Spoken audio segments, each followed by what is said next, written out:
Okay, YouTube, got myself a PS5. This is a DualSense Edge controller. And the problem with this thing, so my friend has given me this thing, and the problem is stick drift. So, and also he's damaged the physical button, which is there as well. I mean, it still kind of presses. I mean, you can't do this with it, but I mean, yeah, it's there. But anyway, so he's damaged the pad and he wants me to fix the drift on this stick here. So I'm gonna go ahead and just test the stick drift first. If I can grab my phone. Out. Oh. Oh. So I keep this on hand. So if I go ahead and test it, if I go to details here and I put the controller in pairing mode, if it has power in it still, yeah, it does indeed. Good. Click scan on the phone here. DualSense Edge wireless controller.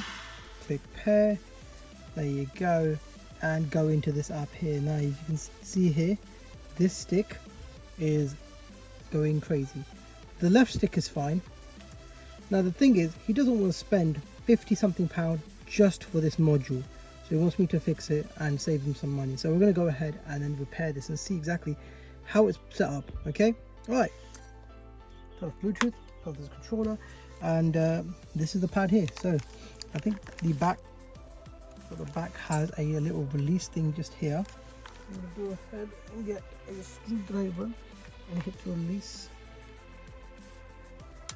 There you go.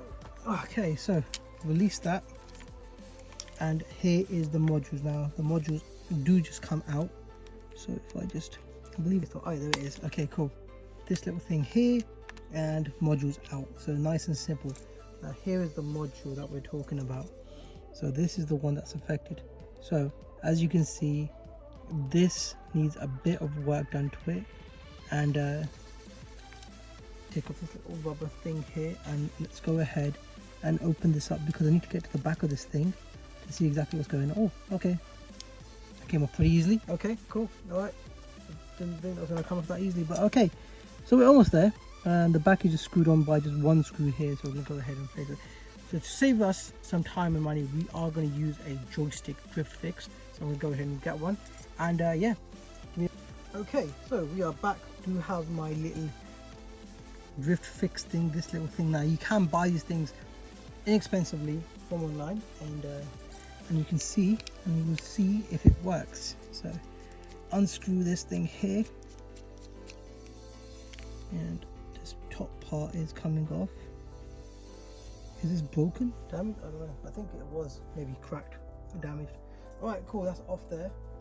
And here we go. Here is it.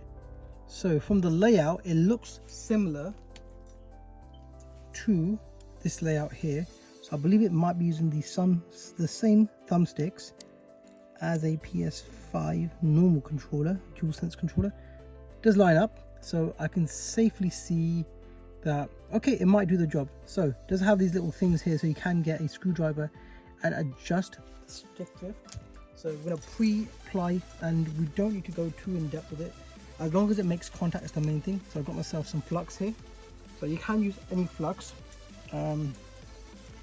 This is not Amtech. I do have Amtech with me, and I'm going to use Amtech, but this is from, I don't want to pronounce this, Hanwoo.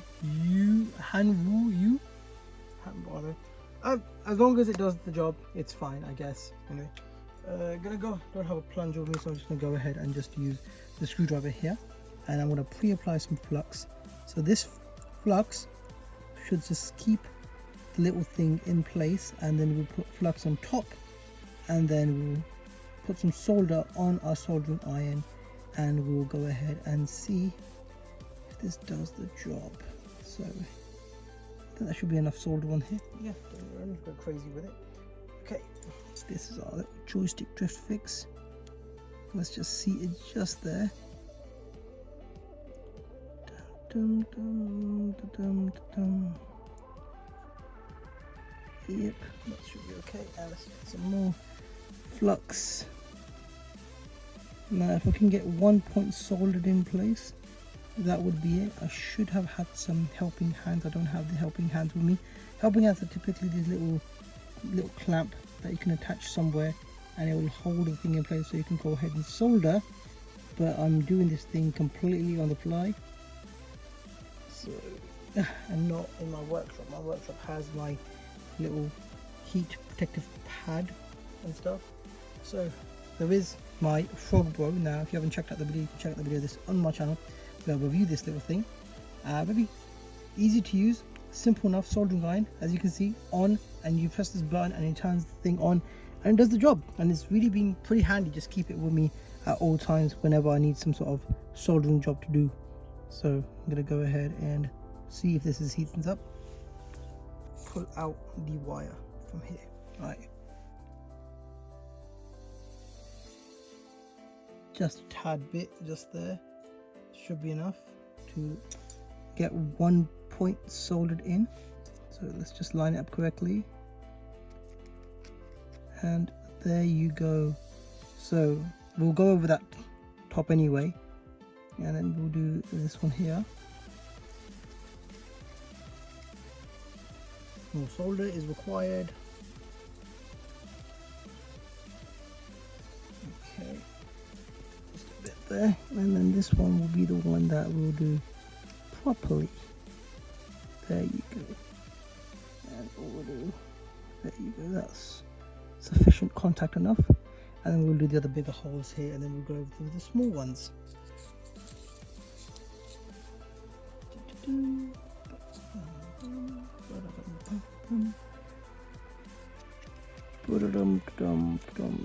Come on.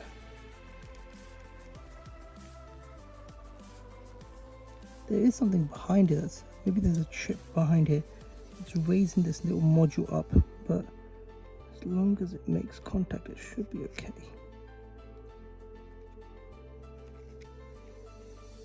A bit more solder than that.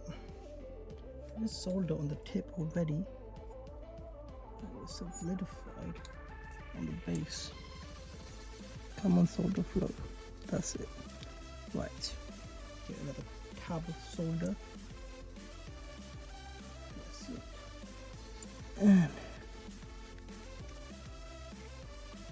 that's it. And then we'll go over this point here, which we just used to hold down the point. So that's nice and now secure.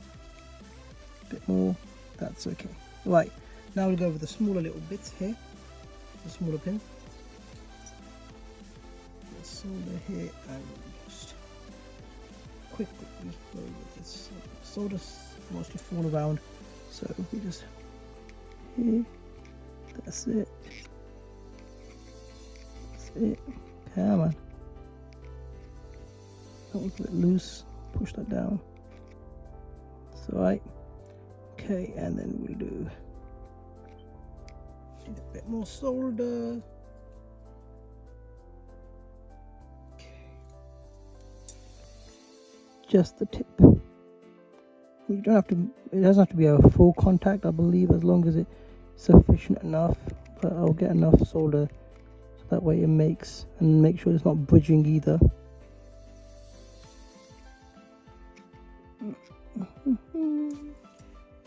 I'm used to normally looking at the screen when I solder, and if I'm doing any sort of micro soldering, so having a little phone that's recording here is kind of off-putting, but I mean it will do. It's fine. I can manage here. Okay, come on, get over here. Come on, a bit more. That's it. That's it.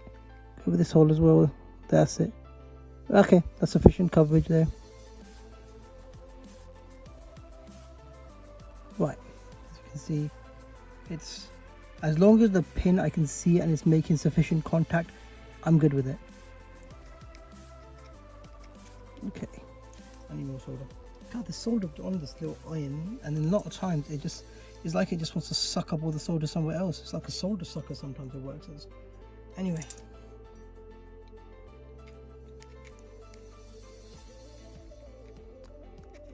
Okay, that's good. This one over here. Don't want to melt this button here, so I'll go this way here to avoid any accidents from occurring. There is plastic. Whenever there's certain plastic involved, I want to be a bit careful. Okay, that hole is done. And then we can get some more solder. The other solder can dry. Right.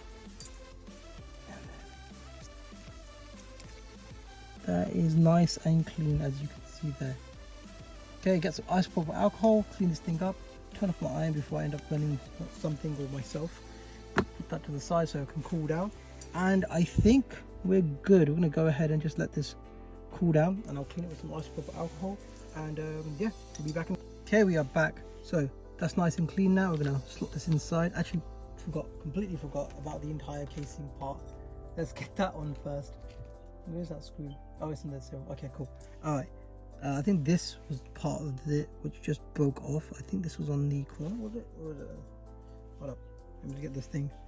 That will provide me some idea of where it was. Okay, on this corner at the top here is where this piece was, and it was broken. And if I can just screw is this way, I believe. Okay. Hold it in place and then do it. It's running all over the place. And that is it. So this is screwing in place now. Right, good. Right, it's screwed in place. That was a bit different. Alright, and then this little shroud that was on here. And yep, that will just slot onto there like that. Was it cracked? Yeah, it was. It was indeed cracked already. Alright, anyway, as long as it works, that's the main goal. And we'll see if we have a result.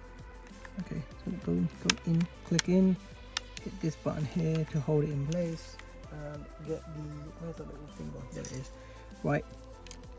Okay. Moment of truth. This fix cost him half of what the thing would be, the module would be, and hopefully this does the job. So that's it then, and we'll put his little rubber cap back on, his little hat back on this thing. Right, okay, back to my phone. Turn on the Bluetooth and connect this thing up. Connected straight away. Sweet. And now let's check out this stick. Sweet, works, result, perfect. But obviously, you know, you have to make sure that your soldering is better than factory. Left stick, that was perfectly fine anyway, but the right stick is golden, perfect. So we've now fixed this controller, and he can now be satisfied that he's got his controller back working. Well, not this button, but I'm sure if you find the broken module, I'm sure someone's going to have a broken module listed somewhere. You know, to salvage the button from then. I think we'll just slot in place.